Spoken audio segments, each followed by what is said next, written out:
1. 3 weeks ago, we went to Turkey for a week, and amongst other trinkets, we brought a small jar of what I can only describe as Satan's crystal meth back to the UK. We were in one of the tea and spice shops in the Grand Bazaar, and one of the merchants popped one of them in a little paper cup with some hot water and brought it up to my nose. I sniffed it, and while it made my eyes water, it freed up my sinuses in a second. And I thought that was pretty nifty, as both me and my fiancée get colds and stuffy noses quite frequently. Fast forward to today. I woke up with a nasty case of the man flu, and about an hour ago, I thought it'd be a neat idea to run myself a bath to soothe my aching muscles, and pop one of those little crystals in the bathtub to free up my sinuses as an added boon. I ran myself a hot bath, bubbles, candles, the office on my tablet, the lot. Submerged myself and dug through the tiny jar for the largest crystal, thinking a tiny one won't do. I mean, look how much more water there is in the bath, compared to a shot glass-sized paper cup. I eventually found the mother lode. It was about maybe 3 times as big as the other ones, rectangular with jagged edges. Popped it in the bath right underneath the tap so the running hot water would dissolve it efficiently. Smart, I thought. Within a couple of minutes, I felt my balls tingle slightly. I didn't think much of it, as it wasn't too bad. I use mint and nettle shampoo all the time. It's a Romanian thing, I guess. So there I was, chilling like a frog in a gradually boiling pot of water, blissfully unaware of my imminent fate. About 5 minutes in, my ghoulies felt like they were little chestnuts roasting on an open fire, while someone cut them open with rusty razor blades. I started sweating, my heart started pounding. I got up, jumped out of the bath, went right to the sink and started running cold water and rubbing liquid hand soap on my plums to wash off the menthol residue. As it turns out, the cold water was a bad idea, and the citrus soap was an even worse one. I started screaming bloody murder. My balls! My partner heard me from downstairs and shouted, "Are you all right?" To which I replied, rather stoically, "Bring me the Greek yogurt from the fridge." Why in the world would you need Greek yogurt? Are you okay? My balls are on fire from the Turkish crystals. A sort of, what? Pause? And then cue hyena laughter.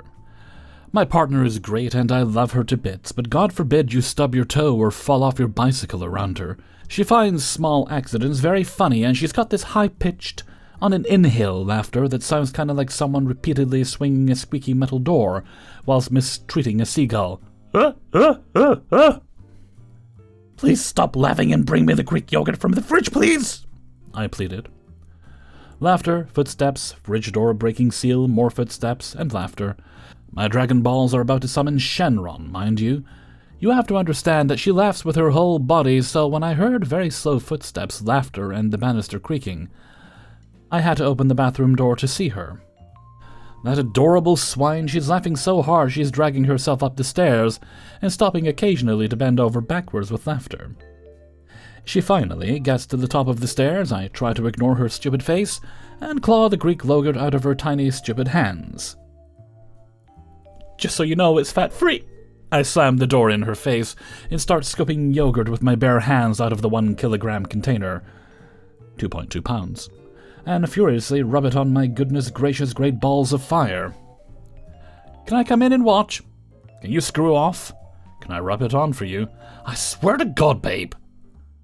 She starts going down the stairs. I can hear her guffaw and snort and the banister shaking, but all is well.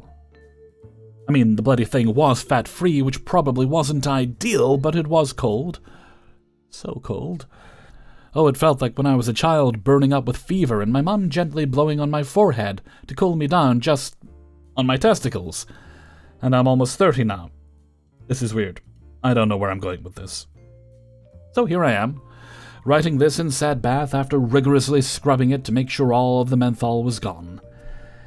Today was a goofy day. 2. I've been working at my company for around 5 years now. I've managed to cultivate a reputation of being a quiet, dependable type. To this end, I more or less blend into the background and am usually left alone to do my work. This means I often overhear conversations between coworkers. It really helps that I'm not a gossip and usually wear my earbuds as I work, because I would rather not get involved with office politics. During the period in question, I was just working away at some mundane task when I heard a trio of my coworkers in the opposite cubicle having a chat. The podcast I was listening to had ended. As the conversation became more heated, I could hear more snippets of what they were saying. I know, there are Chinese everywhere. I got nothing against them, but they can't do the job properly. They don't even associate with others, they just hang out in their own groups. Corporate are bringing in Chinese because they don't complain about working conditions. And all sorts of other racist talking points. I was absolutely shocked. The job we do can get onerous at times, and we're frequently placed under an unfair amount of pressure, but blaming the newcomers was wrong on every level. There were a few new Asian employees, and while they were very quiet and withdrawn, anybody who made the effort to get to know them would see they were absolutely lovely, hard-working people. It also reminded me of when my grandfather used to tell me about when he and my grandmother immigrated from Italy. All the name-calling, the discrimination, the othering. Being denied from jobs and businesses because they spoke differently and ate different foods. Yeah, I know. A quiet, introverted Italian. We exist, I assure you. I needed to do something. I opened up a new email and began transcribing everything I could hear. I could tell who was who based on their voices.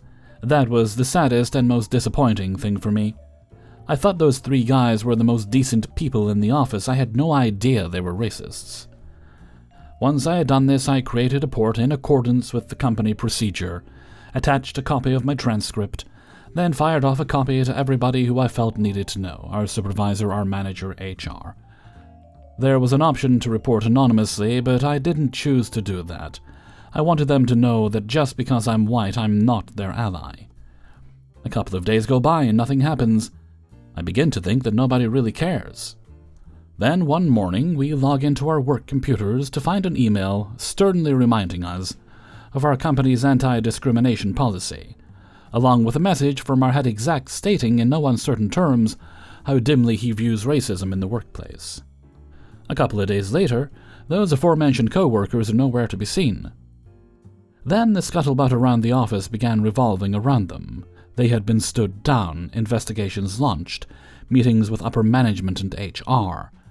This time I made sure to intently listen in, smug in the knowledge that, thanks to me, justice was being done.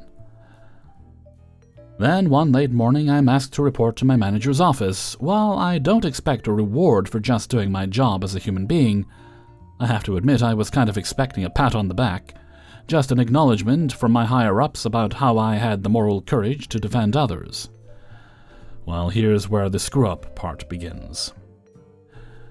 Instead of walking into an office full of beaming faces and proud smiles, I walked into a room where the exasperation hung thickly in the air. I was told to take a seat, and without any preamble, the HR guy began questioning me while my supervisor and manager sat silently. While initially confused, the evidence and other information they presented me began building up a clearer picture of what had actually transpired with the trio who were currently under investigation. They weren't talking about Chinese, or any other nationality or ethnicity for that matter. They were complaining about trainees. The company had recently undergone a massive recruiting surge. There were trainees everywhere. We had more trainees than we had trainers, hence their inability to do their jobs optimally. The trainees tend to eat lunch together because they'd undergone orientation together. This was corroborated by several other co-workers who also overheard the conversation.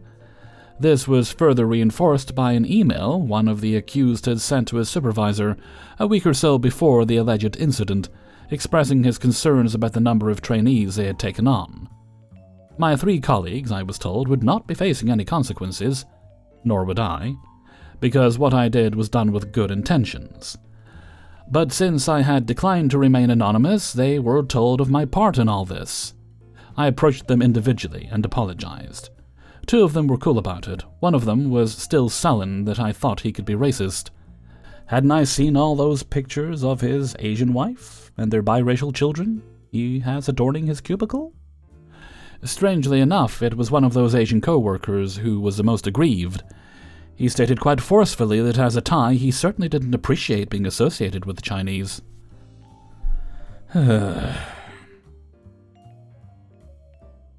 3. It was absolutely beautiful weather here in the Midwest this past weekend. Got to spend the whole time outside in the yard and cleaning my garage. Well, last night my house was a little bit toasty at 80 degrees, and around 11 p.m. I finally turned the AC on. To my luck, it wasn't functioning, so I went outside to check the condenser was even running, as I could hear the blower motor in the house was working. It was not running, so I decided to call it a night, stick some fans in the windows, and deal with it in the morning. The next morning, today, I was up bright and early at 7, went out to the condenser, pulled the power connector, opened the panel, and started troubleshooting. My capacitor had gone out 2 or 3 years, and I had replaced it with some Amazon knockoff from a company called Jord, so I was 100% positive that was the problem. Disconnected the plugs, discharged it, and pulled my meter out to test the MF reading, and was getting some strange numbers. I immediately knew that was the problem, so I quick drove to the local parts store, grabbed a new capacitor for a whole $5, and while I was there, picked up a new contactor for $22 just in case. I get home just after 8 a.m., install the new capacitor, turn on the AC from my phone, and nothing. Make sure all the connectors are tight and try again with the same result. Well, I heard the contactor go off, but thought, well, I bought it, might as well swap it out just in case. Do a little fancy matching of wires, screw everything down, put it all in place, plug in the power, and boom, still nothing at all. Then it hits me. Before I left, I checked the power at the terminals, and there were 0 volts, and my still tired brain didn't have thinking enabled, and I thought, oh, of course, there wouldn't be power, the contactor isn't getting a call for AC. Well, I pulled out my meter again to check directly from the source, and shocker, there was no voltage at all.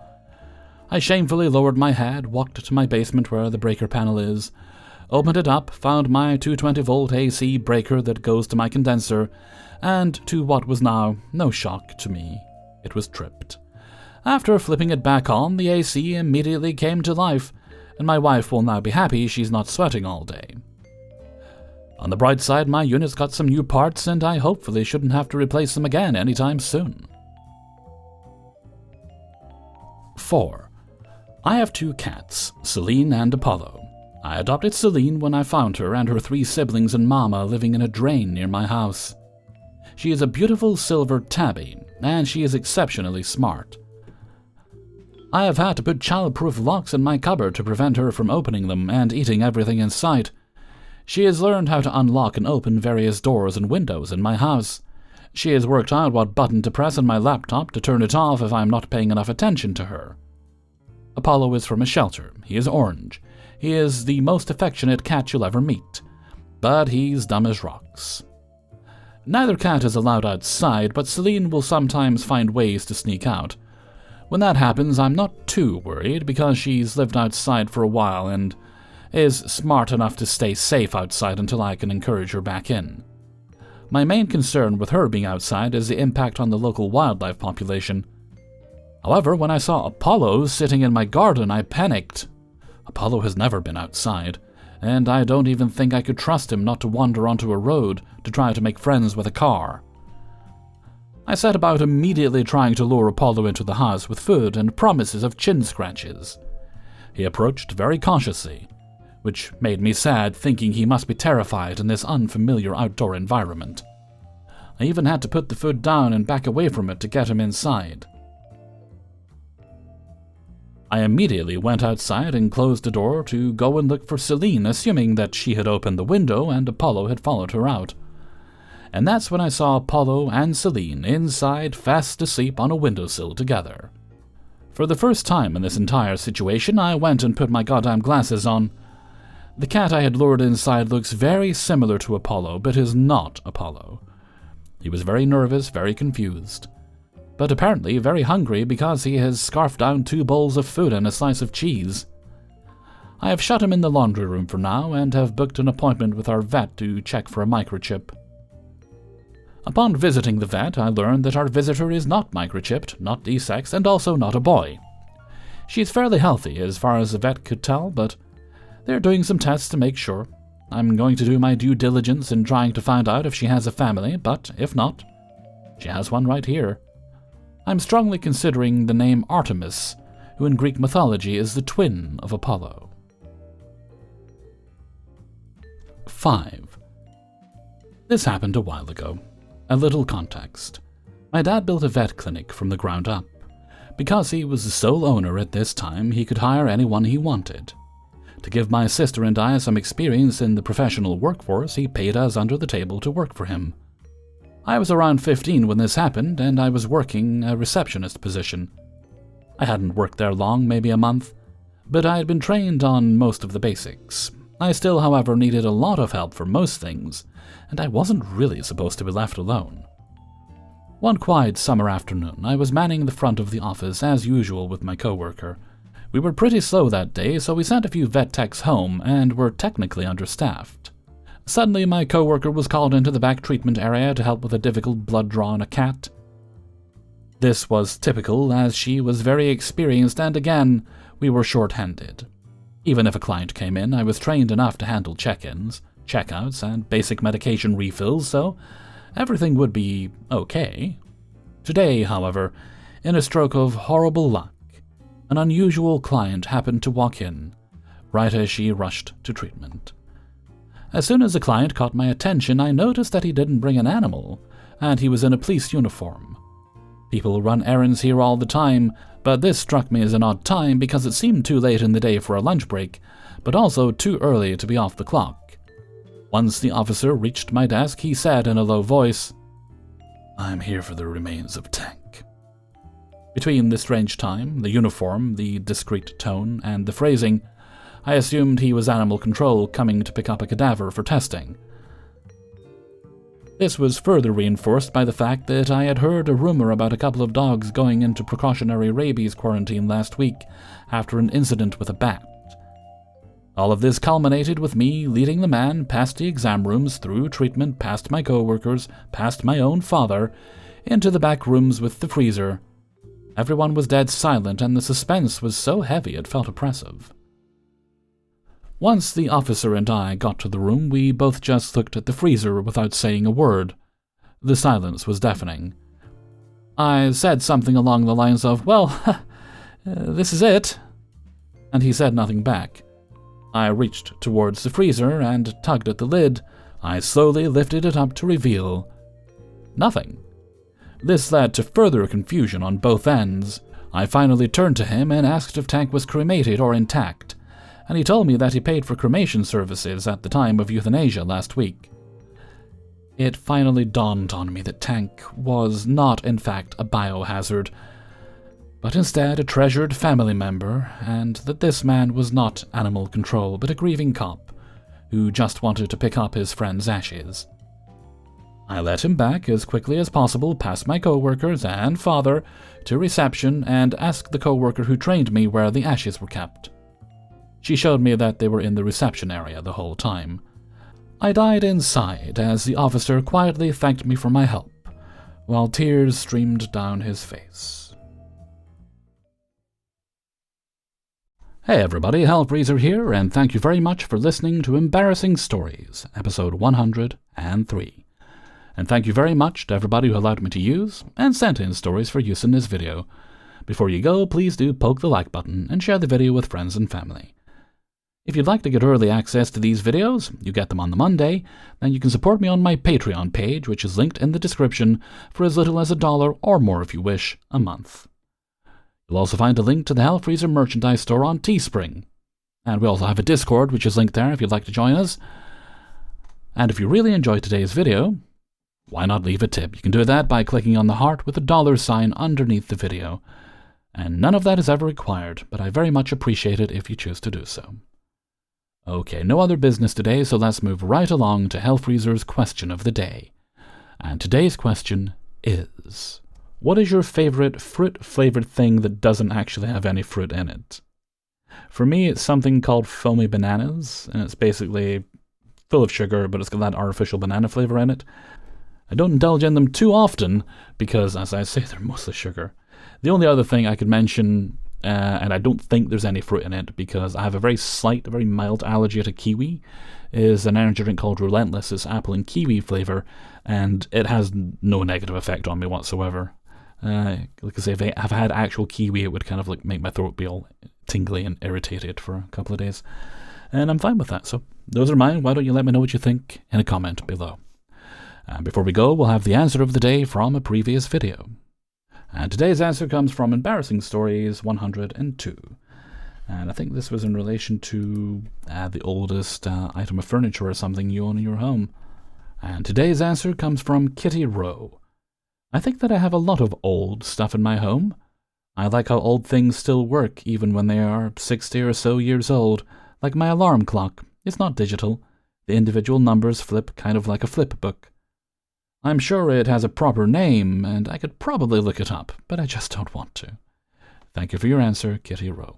And with that, I'm going to head off for now, so until next time, thank you very much for listening, and take very good care of yourself.